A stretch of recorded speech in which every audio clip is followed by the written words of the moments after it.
I'm Jenni Murray, and this is Now I'm Grown Up, a podcast about living longer, career change, and education. Another podcast which can help you think differently about your development is the Squiggly Careers podcast, hosted by Helen Tupper and Sarah Ellis, the authors of the Sunday Times bestseller, The Squiggly Career.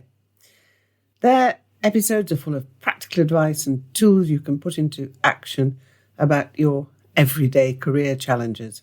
It's a great listen if you need a bit of a kickstart for your development. Just search for Squiggly Careers wherever you find your podcasts. If you went back to your old school today, you might recognise some of the buildings, the classrooms, the corridors or the playground. But even if the physical space hasn't changed all that much, everything else is likely to be very, very different.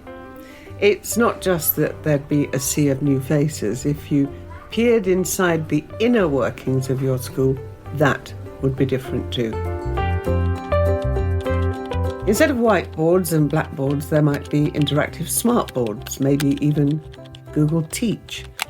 On the timetable, there might be subjects you don't recognise, and what you'd read in the textbooks would be different too, if indeed there were any textbooks. Education is constantly being reformed, and in recent years there have been big changes underway. When I was at school, we took exams called GCE and, of course, A-level. Now there are GCSEs and A-levels, but how far away are we from the next big change?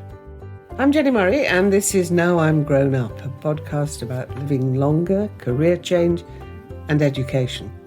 Each week we hear from people who've returned to the classroom, now they're really grown up, to retrain as teachers and discover a whole new world of education. Well, this week we're looking at the education revolution, discussing why past and future changes in education make retraining as a teacher more exciting now than ever before. Joining me today is Laura McInerney, the Guardian education columnist and a former teacher, who founded the teacher feedback app, Teacher Tap, and Lord Blunkett, a former education secretary in office when the then Prime Minister Tony Blair described his priorities as education. That, of course, was in the late 90s. So Laura and David will dig into quite a lot of theory in this episode, but in order to hear what life is really like in today's schools, I'm going to play you a short clip where we hear from Atish Mistry, who started training as a teacher last year. He's one of the younger teachers we'll hear from in this series, but even he returned to a very different classroom from the one he left. I'm Atish, and I'm currently a now mathematics teacher at a school in Banbury, and before this I was in investment banking for a decade. There's many ways in which teaching has changed since I was a pupil. They're really subtle, some of the ways things have changed, and I can understand why from an outside perspective it seems that things haven't.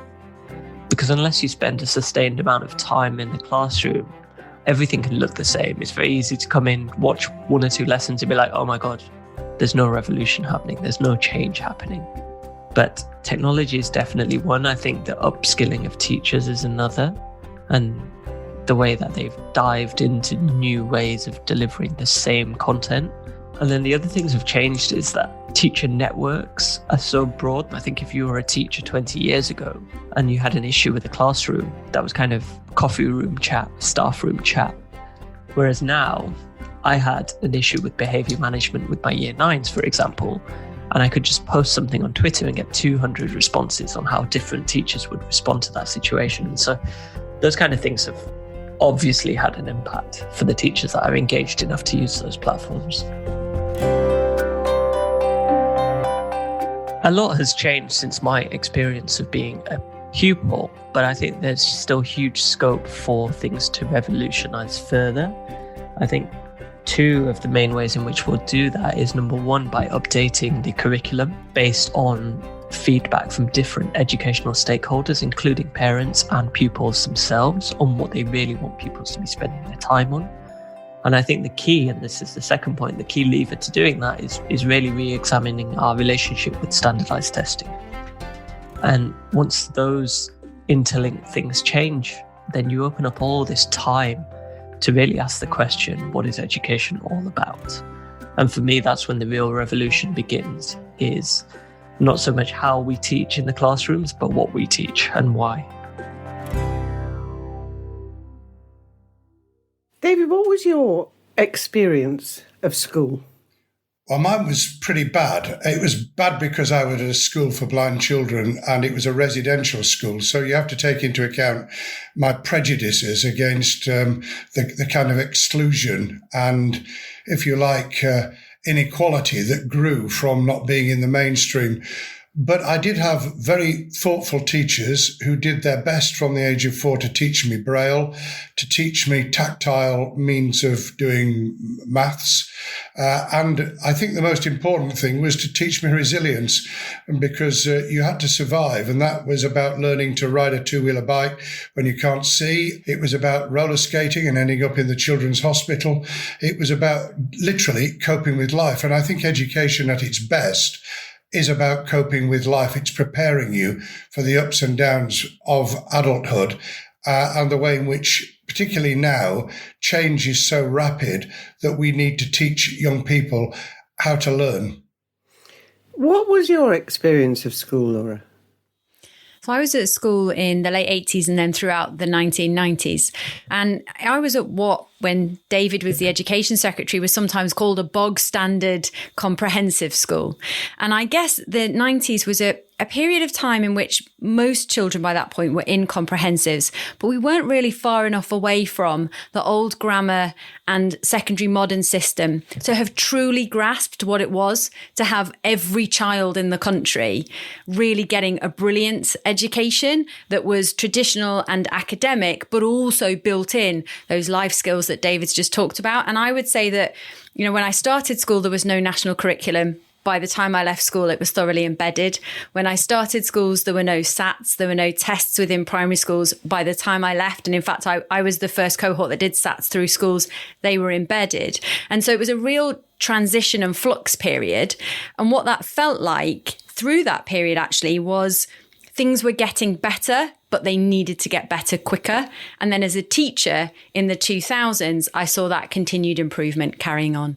And how much better would you say things are now for pupils? I think they're a lot better in some ways, and then there are downsides. You don't have, I think, anymore the really serious sync schools that through the 1990s and even in the 2000s you saw. So there were times when you would read Ofsted inspections in those periods of time, and you would be talking about massive numbers of pupils missing school, huge levels of misbehaviour. Actually, the level of achievement in some schools was incredibly low, and it did feel as if almost nobody cared. Schools could get Ofsted unsatisfactory for years and years and years, and nothing was done about it. That simply doesn't happen anymore. Of course, occasionally there will be a school that's sort of fell off the edge for a couple of years, but very quickly now there are efforts to turn around those schools. On the other side, that has come about because there's been increased pressure on schools to get better attainment and achievement for children. And nobody should apologise for that, but it has put an awful lot of stress and pressure on certain aspects of schooling, particularly around testing and particularly around examinations. And those exams change children's lives.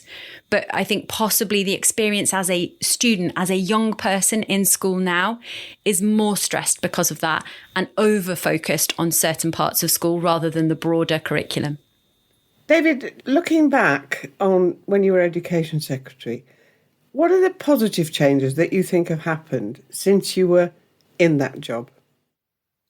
Firstly, an acceptance that you did need to invest. When we came in 97, they were spending £600 million a year on buildings and refurbishment. By the time I left, it was £6 billion. By the time the Labour government left, it was £9 billion.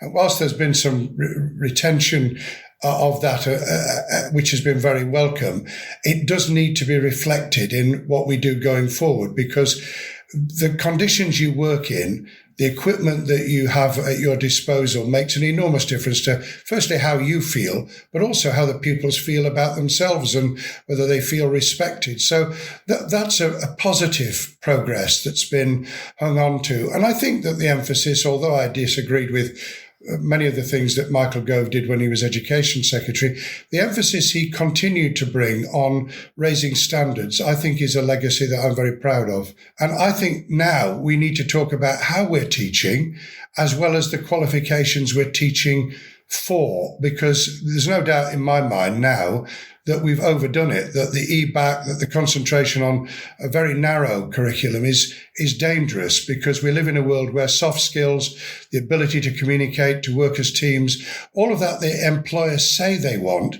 And then governments say, yes, we want to listen to employers and respond, but they don't. They want to actually go back to a prep school or a private school in the 1950s in the home counties. And that's not the world we're moving into.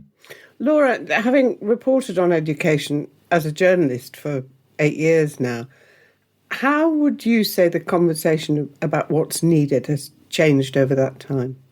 I think over the past decade, it's been around a focus on ensuring that all children had good academic qualifications, and a real focus by the government on making sure that just because you were in a deprived area or in a school which traditionally had done a lot of vocational qualifications, that you weren't funneled into that actually you always had open to you the opportunity to study full science GCSEs, to study history, to study geography, and that no child should do without those. And although it sometimes ended up very imbalanced, I think that was a good conversation to be having. And also the debate around academies and free schools is about enabling really good school leaders, those amazing head teachers who inspire in a community, that they can not just run one school, but many schools. And that's a way of spreading talent out into lots of areas where otherwise a head teacher might have thought, all I've got to do is make sure my children do really well. And if the other kids down the road in that rubbish school are not doing so well, I'm not bothered. That's no longer allowed. That's not seen as acceptable. There is a moral duty on every school leader now to be looking out into the community and across the country and seeing who else they can be helping. And that's brilliant. It's great as a profession as well. What about the management of behaviour? What have you come across that you wish had been in practice when you were at school? Some of the things now are around centralisation, for example, of detention systems. So there are behaviour systems in class where if at the end of a lesson there's been a problem, teachers are able to log that. It goes straight to an office. Somebody in the office is able to pick it up. Over the day, they can see if a student started kicking off at 9 a.m, then they went to their 10 a.m. lesson, and then their 11 a.m. lesson, they're causing problems.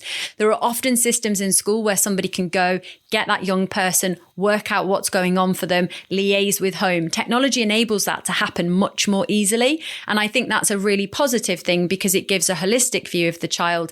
It helps with technology and it takes some of the pressure away from teachers. What for you, Laura, is the best kind of school? I mean, people argue about whether it should be a grammar school, an academy, a free school. What's the best for you?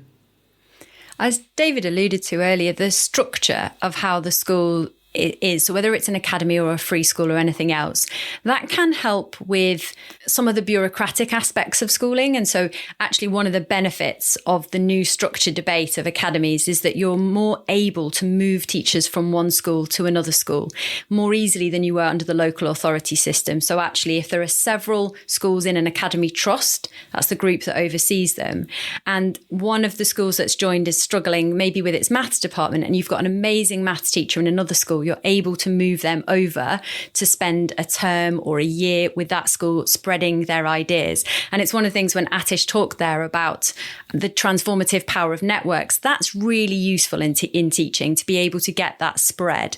But I don't think that's the thing that makes it a good school. The name above the door or even the bureaucracy is not what matters. Teacher quality is really what drives the change. And that teacher quality has many different levels.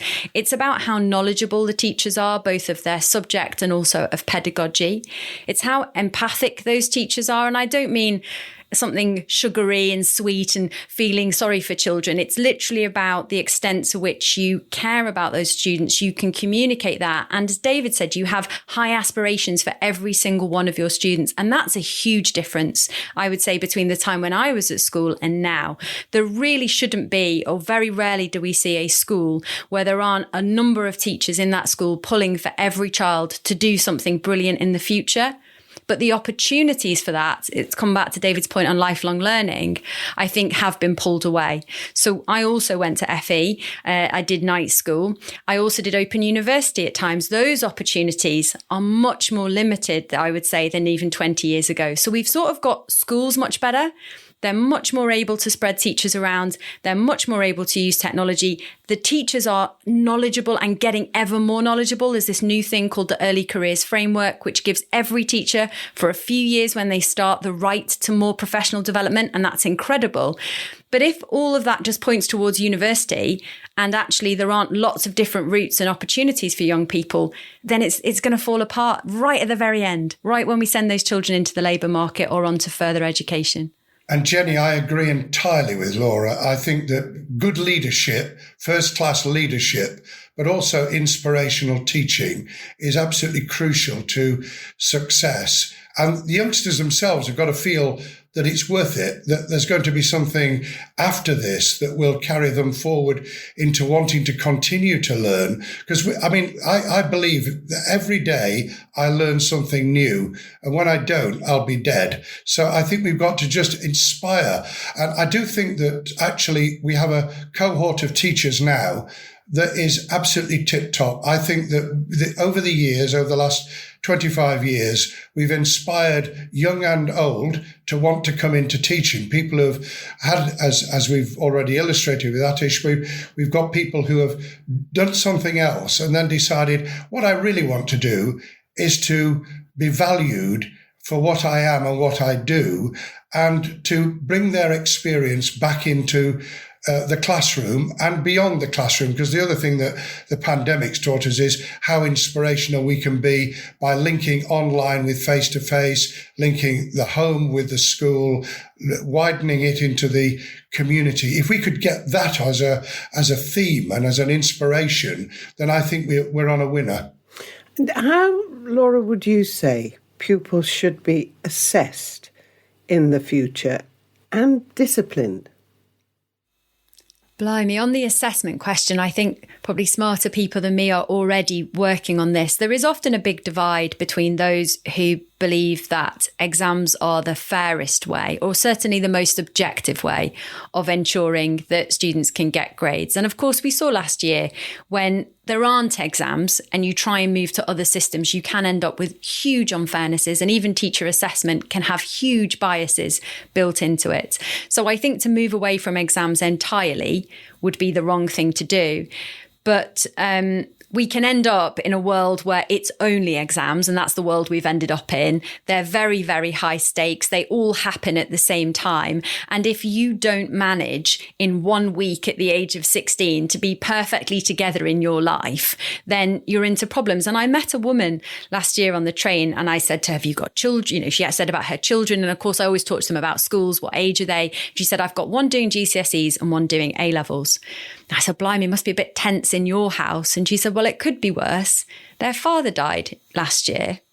And I said, I'm so sorry to hear that. And she said, and even worse, we applied to get special dispensation because you can get a mark against it on your exams. She said, unfortunately, it only lasts for 6 months. He died 2 weeks too early. Now, I've been a massive exams advocate always because of the fairnesses, and that really changed how I felt about it, because I thought that can't be true. And I went away and I looked, and there is a sort of misery rate card that the exams have. You know, if you lose a limb in the months running up to your exam, you can get a percentage. I think it's 2 or 3% added to your exams. And I thought, this is ridiculous. We have built a system where when everything doesn't go exactly right in the right week, we give you 2 or 3%. What about second chances? What about a more flexible system? What about something more humane, really?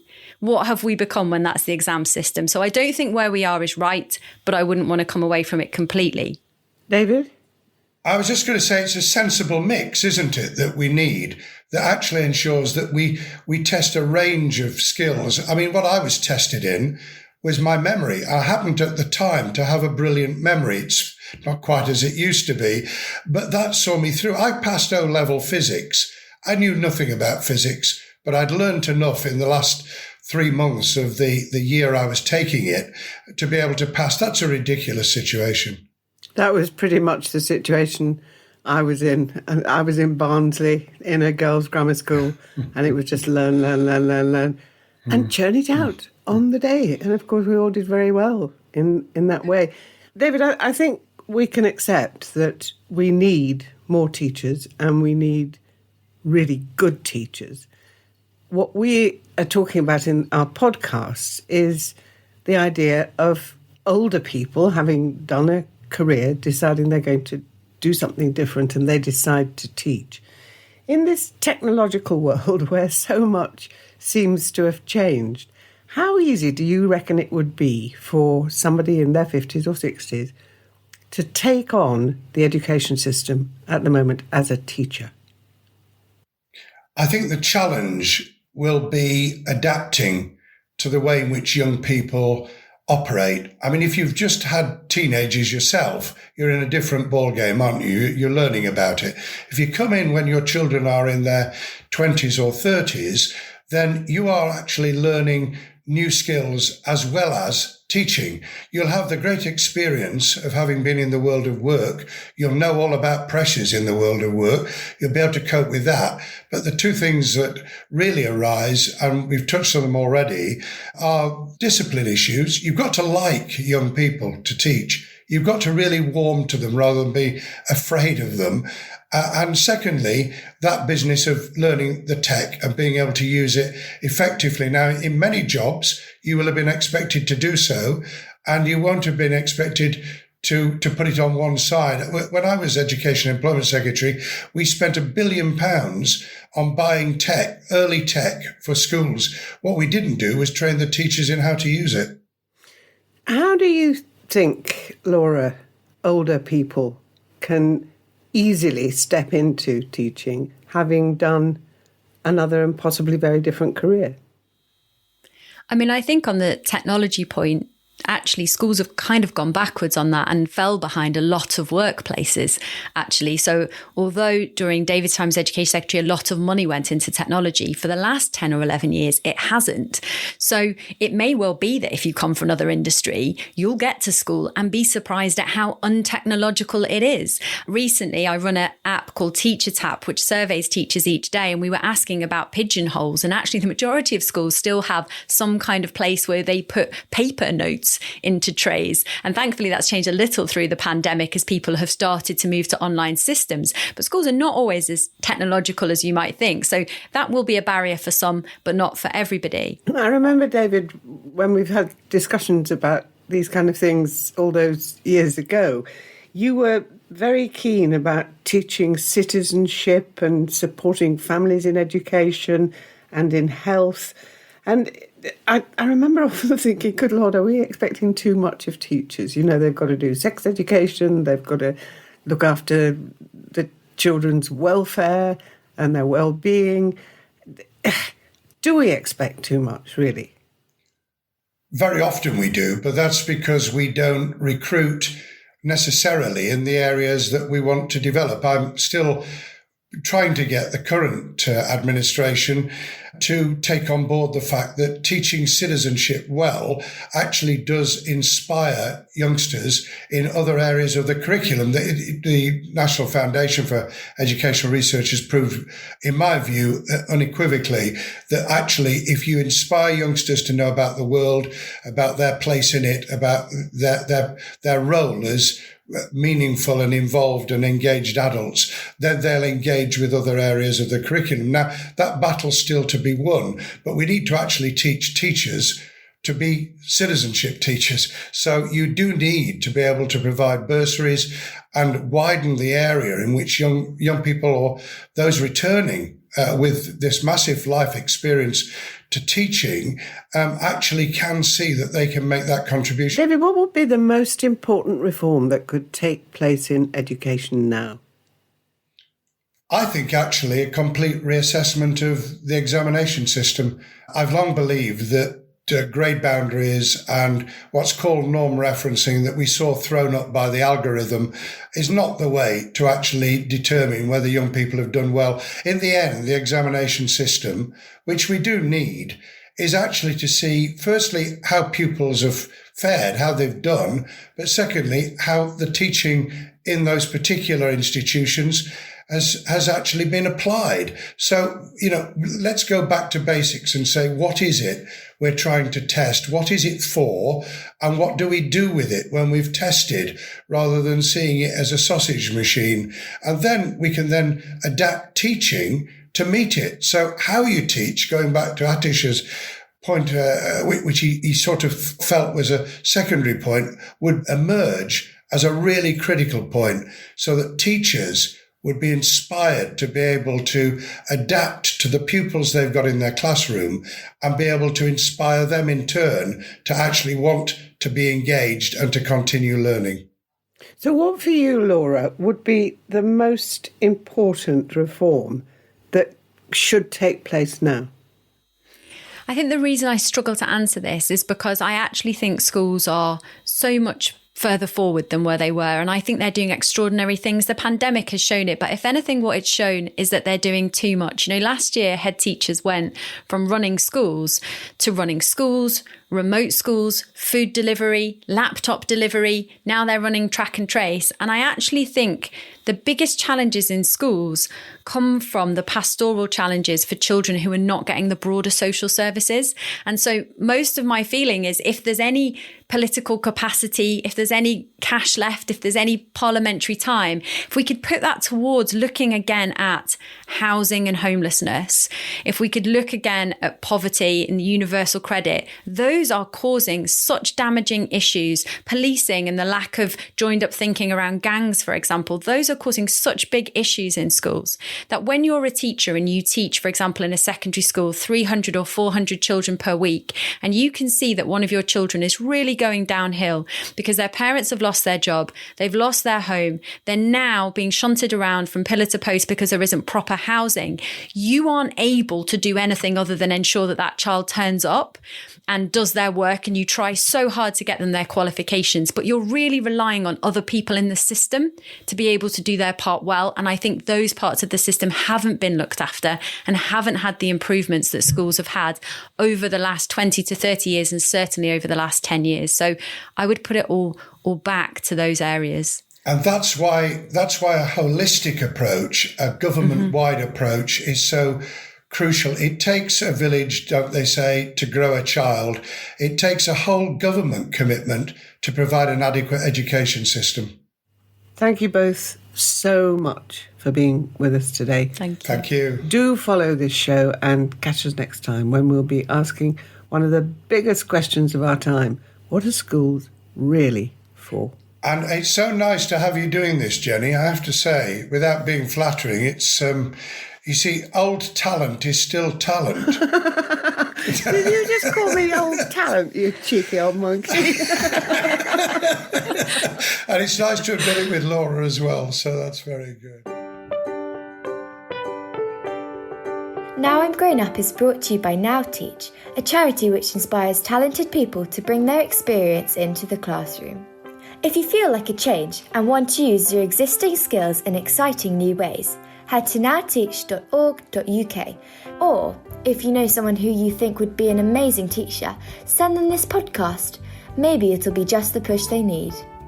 And don't forget to follow the show and leave it a rating on Apple Podcasts. Now I'm Grown Up is produced by Antonia, Cundy and Theodora Louloudis, and the credits are read by me, Livvie Podbur, aged 12.